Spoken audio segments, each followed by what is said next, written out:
All right, let's get started. Today, we're doing a clinical deep dive into mastitis. Now, you might think of it as a common condition, and it is, but getting the management right requires a really nuanced and rigorous approach. So, let's jump right in. So here's our game plan. We'll kick things off by defining the disease. Then we'll hunt down the culprits with pathogen identification. After that, we'll talk treatment, both for adults and kids, look at complications and control measures, and then wrap it all up with a quick clinical review. Okay, first things first, let's get on the same page about what mastitis actually is. You know, defining our terms is absolutely crucial before we can talk about how to treat it. So at its core, mastitis is just inflammation of the breast tissue. It's something we see most often in lactating women in what's called the puerperal or postpartum period. And it makes sense, right? You've got breast engorgement, milk isn't flowing properly, that's called milk stasis, and that whole situation just creates the perfect storm for inflammation and often a secondary bacterial infection to set in. Now for the detective work. We need to figure out exactly what we're fighting. Pinpointing the specific pathogen is everything because it dictates our entire treatment plan. This is especially true when our first guess at an antibiotic doesn't work. The process in the lab is pretty methodical. Step 1 is getting a good sample.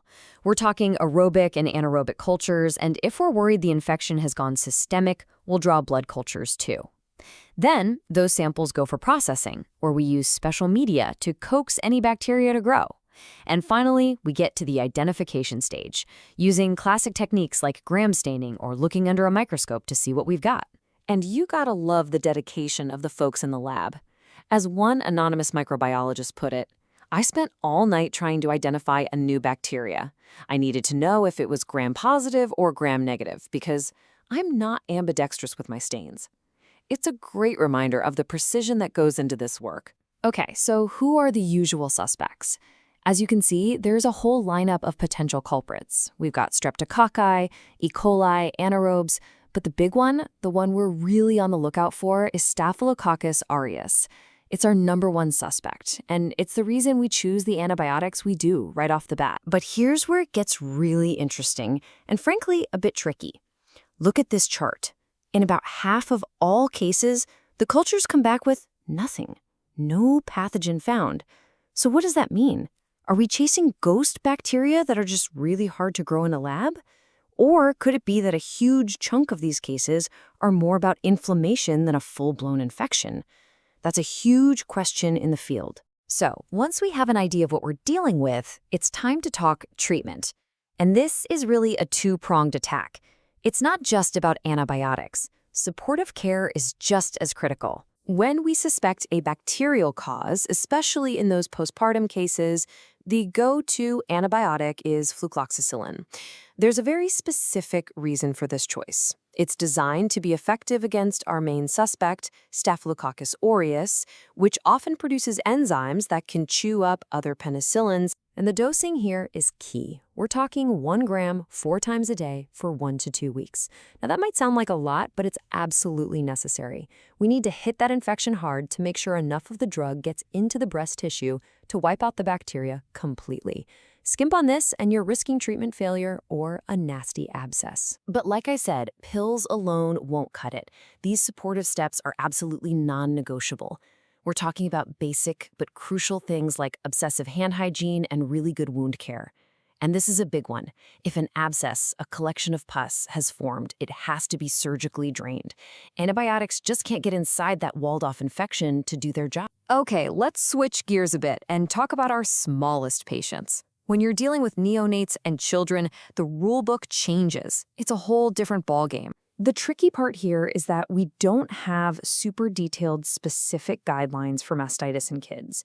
So what do? We have to extrapolate from what we know about managing serious infections in newborns more generally. If a neonate looks sick, we often start them on a combination of ampicillin and gentamicin right away. This gives us broad coverage against the bugs that typically hit newborns, like Group B strep and E. coli, buying us time while we wait for those culture results to come back. Okay, so what happens when things go wrong? Let's talk about the risks if mastitis isn't managed well. and also our role in public health when it comes to reporting and prevention. This is exactly why we take it so seriously. What starts as a localized problem in the breast can explode into a systemic, life-threatening crisis. The infection can spill into the bloodstream, that's bacteremia. It can lead to sepsis, especially with something nasty like group A strep. And even worse, the bacteria can travel and set up shop somewhere else in the body, causing something like a bone infection or osteomyelitis. It's a scary cascade. And because of that severity, there's a really important public health rule. If a postpartum fever or sepsis is caused by group A streptococcus, that's S. pyogenes, it is mandatory to report it. This isn't optional. This bug can be so aggressive that public health officials need to track it very, very closely. All right, let's pull it all together. Time to put what we've learned to the test with a couple of quick cases to make sure these key ideas really stick. Okay, question 1. Picture this. A woman, 3 weeks postpartum, comes in with a hot, red, tender breast and a fever. It's a classic picture. So looking at these options, who's our most likely culprit? The answer, of course, is C, Staphylococcus aureus.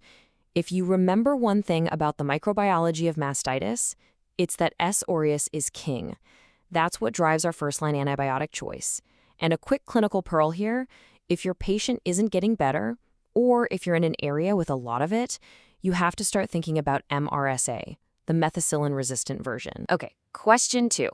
Let's stick with that same patient. She has no penicillin allergy, and we'll assume MRSA isn't a big concern where she lives. What are you going to write on the prescription pad? What's the right regimen? And the correct answer is B, that robust regimen of flucloxacillin, 1 gram, 4 times a day. This is the standard of care for a reason. You can see why something like a once daily dose of amoxicillin just wouldn't be enough. You need that aggressive, frequent dosing to really flood the tissue with the antibiotic and knock out the infection for good. So I want to leave you with this final thought to chew on. Remember how we said that nearly half the time we don't find any bacteria in the cultures? That's a huge clinical puzzle. So where do we go from here? Should our research pour money into finding these ghost microbes with fancier tech? Or should we pivot and focus more on the inflammatory cascade itself, treating it as a primary problem, not just a consequence of infection?